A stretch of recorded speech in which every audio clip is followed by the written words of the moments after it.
Yeah. Now, if you just gonna take a picture, let me get in there too.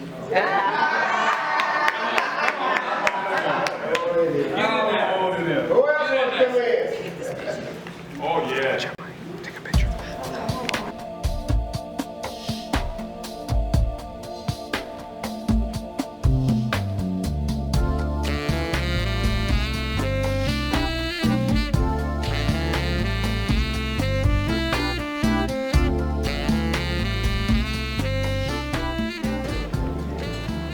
First of God, we come this afternoon first to say thank you. Yes. Thank you, Father God, for all of these that are attending. Thank you, Father God, for just blessing us as a family. We pray, Father God, that you bless the food that we partake. Pray, Father God, for the one who made it, one that's going to serve it, and pray for all the one that's going to eat it. That may be nourishment to our body, our health, to our soul. In Jesus' precious name we pray. Amen. Help yourself to this that we have. This that we have. This that we have, The Lord has provided. the Lord has provided. We are grateful. And we are grateful. Rise, Peter, slid, eat.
I can do what I want to with nothing.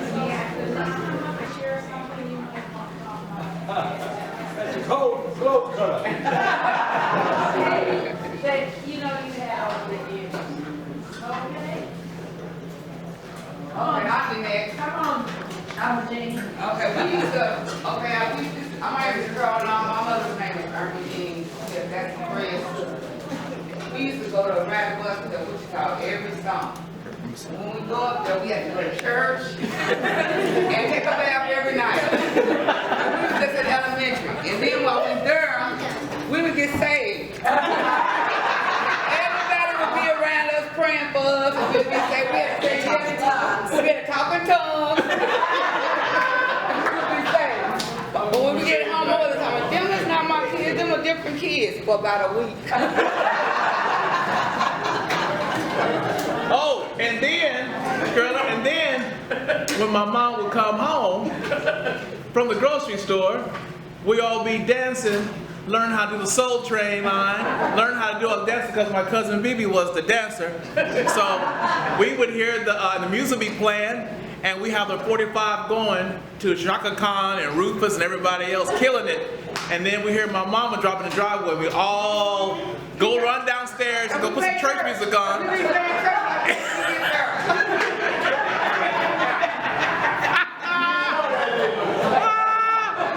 be cut up. That's how I learned to dance. My cousins, and then I was telling my cousins here, their dad, my Uncle Charles, one time there was a concert, I think it was at the Tulsa Center, and it was Rufus, Shaka Khan, and everybody else. I can't remember who it was. And we were all at Uncle Charles's house for some big get-together. And my sister and them were all going to the concert. Virginia, Bibi, Vicky, everybody, Lisa, whoever was going, Kim, they all. And so me and my brothers were upset because they were going. So my Uncle Charles told my mother that we were going to go somewhere and do something. And he told us to get our tails in the house. So he sent them off someplace. And he told my cousins to go and get us tickets.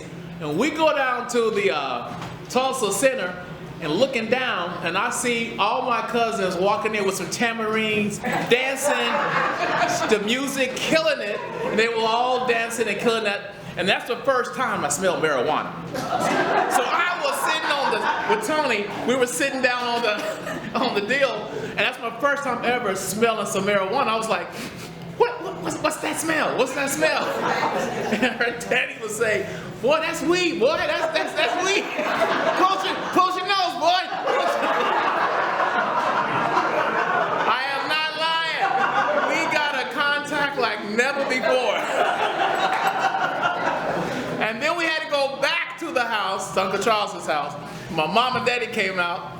She was mad because we went to the concert, and my Uncle Charles said, Fern, hush, girl, be quiet, let the boys alone, let the boys alone, shoot, let the boys alone. They had a good time, didn't you, right? Yeah, so that was one of the good times that my mom and dad had no idea that we was all partying down at the Tulsa Convention Center. I was 13 years old, 14, if that, and got in. No joke. All right, that's a good one.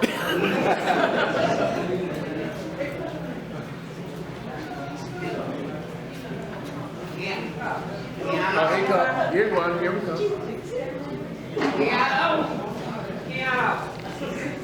All right, here we go.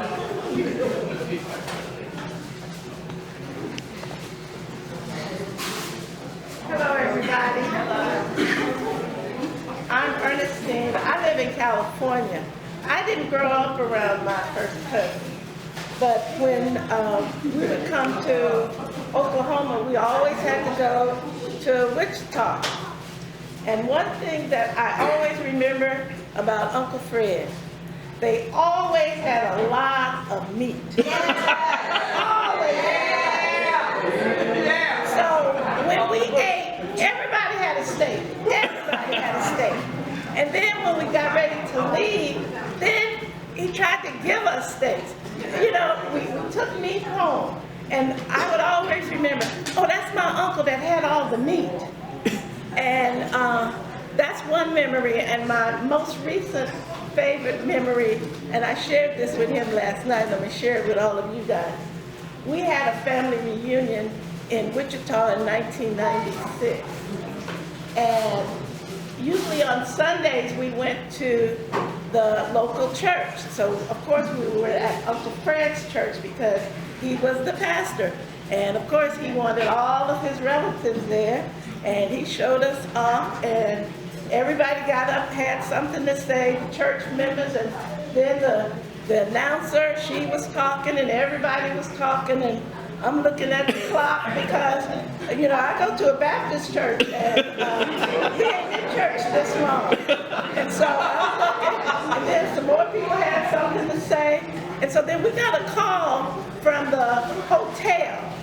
And the hotel said that they wouldn't quite be ready at the time they were supposed to serve our banquet.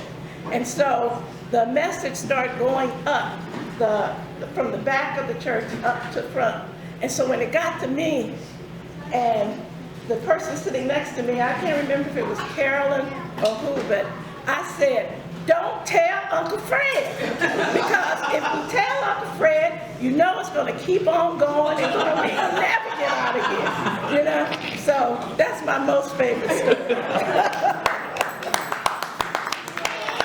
Okay. And he always called me, now he calls me Lucille because my mother's name was Lucille. And he says that I look like her, so he calls me Lucille now. Well, yeah.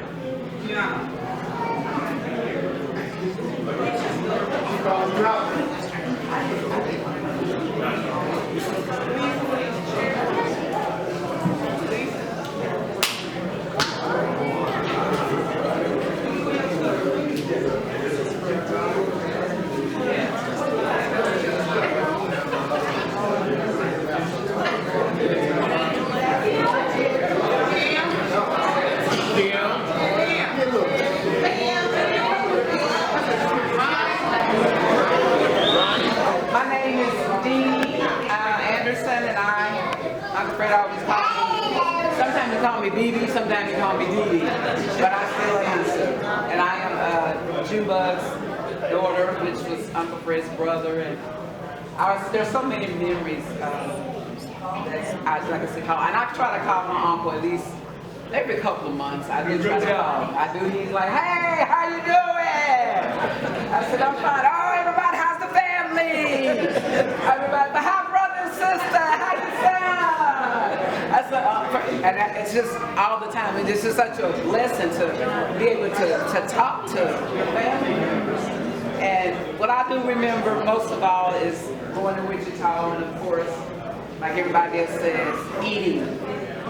When we got there, Uncle Fred there would be the host, the food. We'd go to the basement, and we'd watch TV, and then we'd come upstairs, and there would be a platter of pork chops, a platter of chicken, a platter of ribs.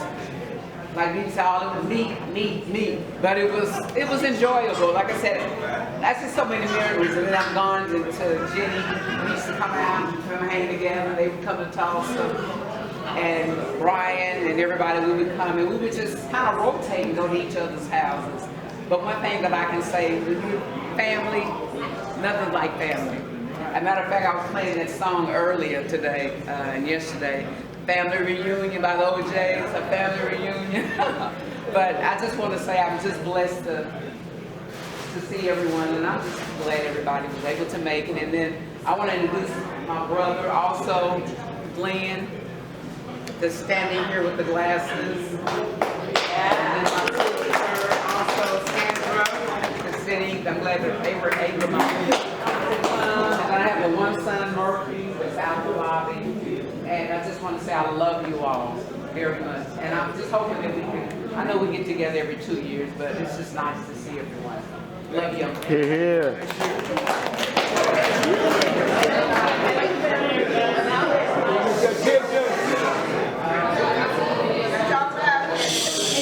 I have to apologize.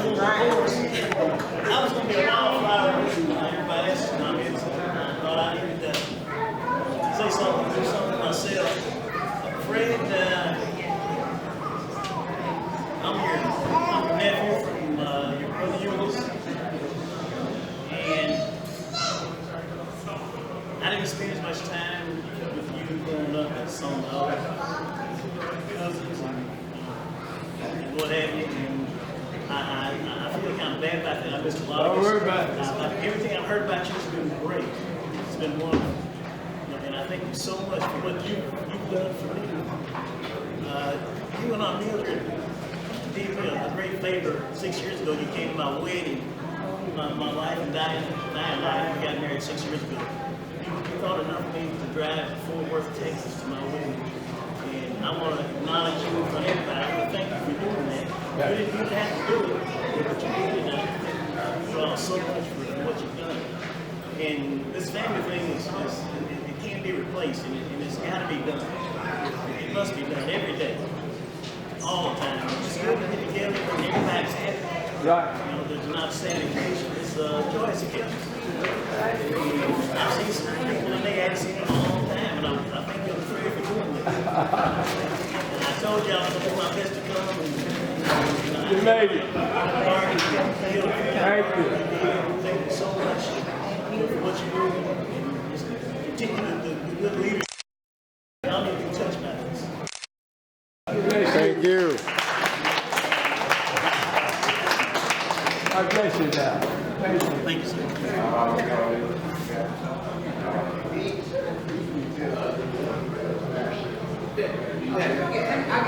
Have you seen all of the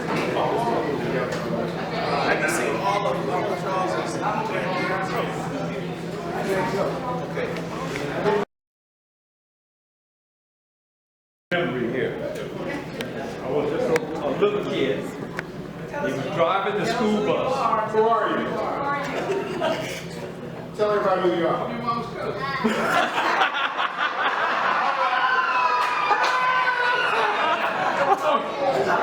I'm wrong.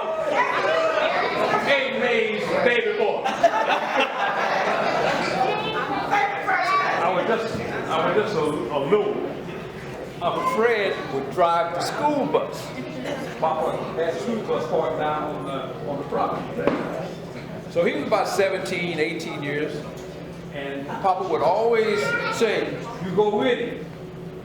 You go with him." So I'd get on the bus. Fred would make his run. Kids would be standing out there. And although you remember this, you'd be flying down the old dusty dirt road. And he'd pull up in the dust and just hang around, flying. He'd open the door, everybody get on. And then he'd take off and then he'd start singing. Oh, tell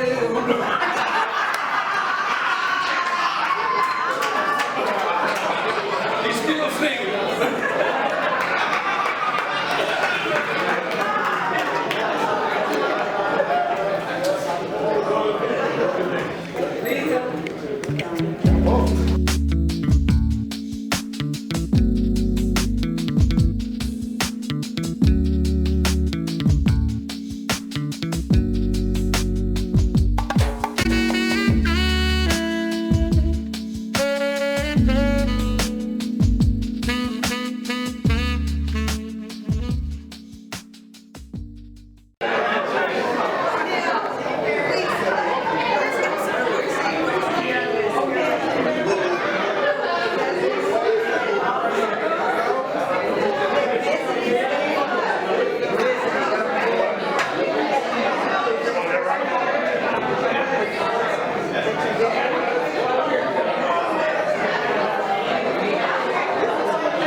can remember as a kid as it relates to Wichita and Uncle Fred and Aunt Fern and all the many cousins, you know. And we all had our favorite. I think Bryant might have been my favorite one time. Darren might have been my favorite. You know, we'd switch up. You know, Jenny. You know, we'd switch up at different times. But, I mean, back then you could send a kid on the bus by themselves. And they would sit by the bus driver. So my mother would pack up fried chicken and different things, and you would be shipped off to Wichita, Kansas, where you were received.